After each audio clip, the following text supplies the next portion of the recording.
Hello, I'm Philippe Guichandu, the General Secretary of the Foundation Grameen Crédit Agricole, and I'm so honored to have you with me here today. I mean, you are the chairman of the Grameen Group, this very big group in Bangladesh, and you've been with them since birthplace. I mean, you have 40 years, 40 years of journey from being an engineer originally, as far as I know, to now a big leader, a social leader. So I'm quite interested to know what has been for you the Grameen approach, how it has evolved since the early days, and yes, how the complexity of what you have been able to build in Bangladesh. If you can tell us a little bit more about it, please. Thank you, Philip. Actually, I go back a little bit, the history of Grameen Bank. Okay.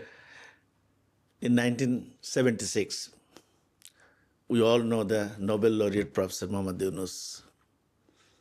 He was a teacher of one of the university in Bangladesh named Chittagong University, and he started microfinance program in the village Jobra, which is near to the Chittagong University.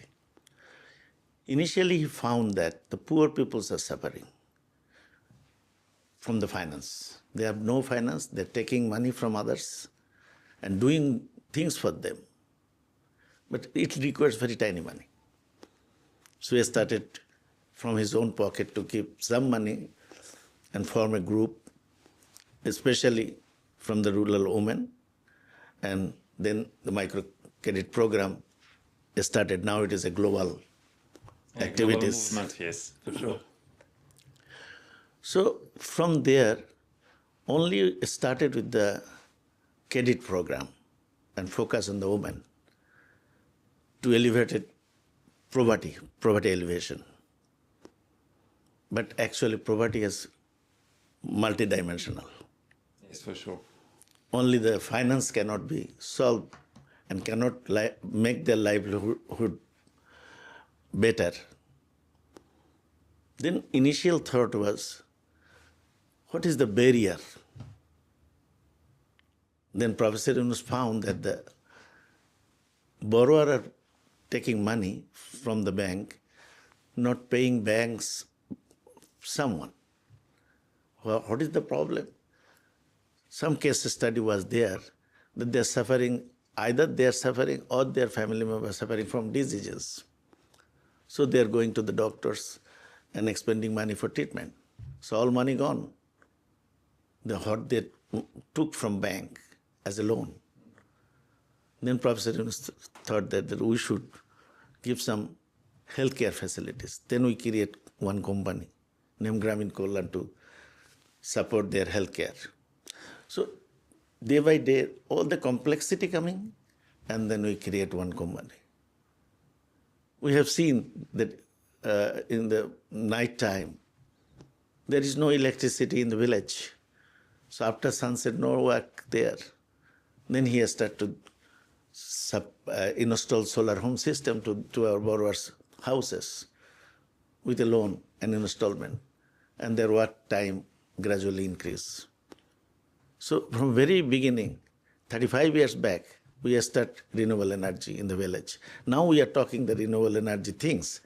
Now we started 35 years back. So he was the visionary guys. So with this different problem comes and we solve the problem to set up a company. In this way now we have 31 companies what we are running. Wow.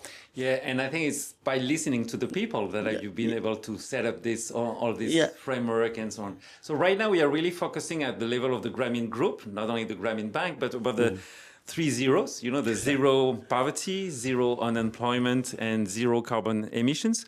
So how do you see that all this will interact together and give a strong alliance for the fight against poverty? Actually, this is a very, very burning issue, in the a global issue. Not it is in the Bangladesh or in local issues. But Professor Yunus advocating to bring all these peoples, get this awareness, we need to create a world of 3 zeros.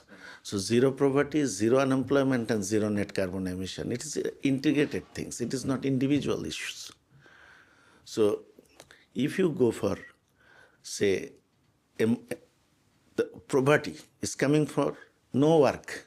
So you need to give them work. You need to give them employment. So if you give them employment, then automatically poverty will reduce. Microcredit program, the last 50 years, we are reducing the poverty through one tools.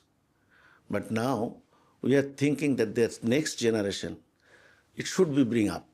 So next generation of our borrowers, we are giving them finance for make them entrepreneur. Yeah, so you work more with us through the Nobin program. Yeah, Nobin program. And This you made is it more, not as group anymore, but it's more individual loans for really SME. Not individual, small. It is in context of Bangladesh. It is 50,000 to 1 million taka. Okay. Okay. It depends on their business size, their capability and capacity. So, Professor Yunus is telling that you would not be a job seeker, you will be a job giver. So then we are giving finance to young entrepreneur. There include some other peoples for help to help them, and he is creating jobs for them. So now we have more than 200,000 new entrepreneurs. Wow. And then average, they're giving job to another 2-3 guys. So how many jobs is created? So in this way, the zero unemployment creating zero poverty, eradicate zero poverty. And net carbon emission, we are focusing in our group, everything will be in line with the climate changes issue will be addressed there. Even we are developing a company, we are addressing that. We are making a building, we are addressing it should be a green building. So you are in engineering. So what does it mean for you in Bangladesh, a green building? Yeah, green building means it is difficult in terms of Dhaka city because Dhaka city is very dusty and noisy. So first of all, if you make a building, then there is 2 points. The building is always need some material. So when the material is producing, the carbon is generating. So this is called embedded carbon of the building. So there is an international standard, how many tons carbon per square meter you need to use for the embedded carbon during construction. We are reducing that. And then operational carbon. Say for example, here is a huge light. Yeah. So we are trying to make it natural light and natural ventilation. No need to air condition, no to heating system. Heating system is not possible in Bangladesh, but air condition is everywhere. So if it is a natural ventilation, that's why you are telling that we are creating building with a hybrid ventilation, hybrid natural light we are taking. So this way we are creating green building in our country. And also the new entrepreneur, we are trying to give them the lesson, you can go for green economy, green business. And it works. I mean, they do. They're doing. Yeah. Because we are trying to find out which type of building should address the net carbon zero issues. Okay, very good. And so for you as head of this Grameen big group, I mean, what are the next frontiers of development? I mean, what do you foresee is needed, and especially to address all the issues you mentioned? We are in a changing world. I mean, what are the new frontier for you? Actually, you know that we have, I already mentioned that 31 organization is still running within the group in a different field. And they are all social businesses. All social business, all not-for-profit company, but some business is a profitable concern. Okay, could you explain a little bit here how it works? I mean, for our auditors, what do you mean by social business? Say, for example, within the group, we have 4 types of organization.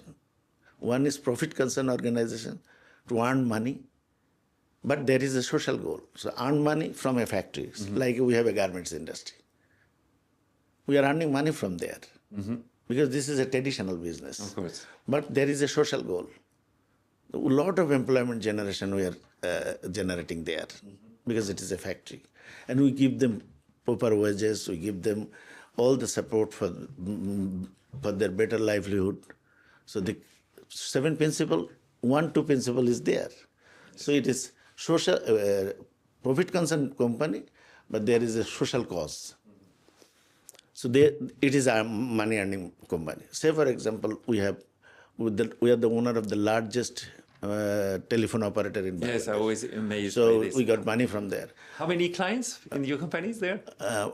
How many? Clients. Yeah, clients. It's 80 million clients. Wow, 80 million subscribers. More than Yeah, French yeah. population. It is the half of the population. Yeah. So our subscribers shareholding is a 45%, and market share, revenue sharing is 50%. Mm-hmm. That's a huge company.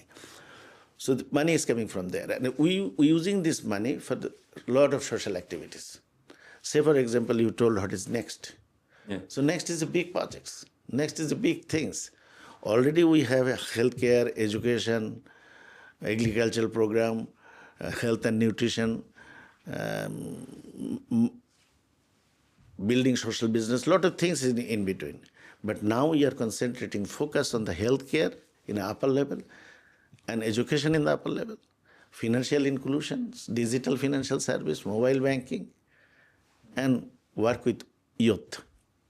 Entrepreneurship development, it is just begin.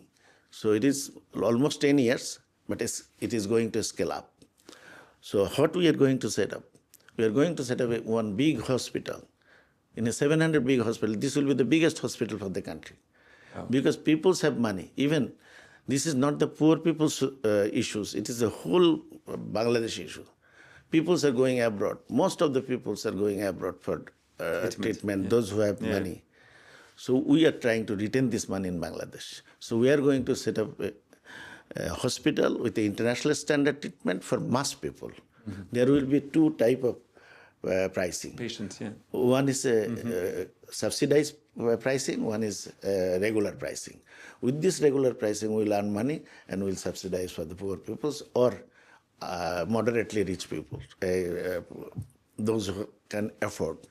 So this way, this site is evolved, and it will be a great initiative because we have primary care, we have secondary health care, we have eye care, and the tertiary care. So this will be a chain. So healthcare from the grassroots to top level, this whole ecosystem we cover. And now another issue is the digital health. It requires the primary health care. We have only 150 centers. 150 centers cannot serve the whole population like 160 million people. So every village, they're using mobile phone, a smartphone. So we create a digital health platform. Now we have 3.5 million subscribers and 2.5 million paid subscribers. They're taking healthcare service from us. If you have no doctors, if you have no clinic, you can call our platform named Shukhi. Shukhi is a Bangla word. Okay. English word is happy. Okay. So our apps is happy. Yes. If you make people happy. With $15 cents, you will get a qualified doctor. Even I am telling you, the 40% of Bangladeshi people, they have not seen or they have not got any prescription from a qualified doctor. But we're trying to bring this, break this, things. This is a really, really bad things for a Bangladeshi nation. Well, and another issue is a financial transaction. I know that this time is a big problem, but I'm telling you, this is the international interesting issue. 25 million people are in microfinance institutions borrower. Mm-hmm. They're taking loan. So they're taking money from us or any microfinance institute and giving back. Most are cash transaction. Mm-hmm. So we are trying to make it a digital transaction. And hopefully, within March, we'll start. The pilot program already been taken. So it will be huge changes for digital money transaction. So our vision is Bangladesh is a cash transaction country.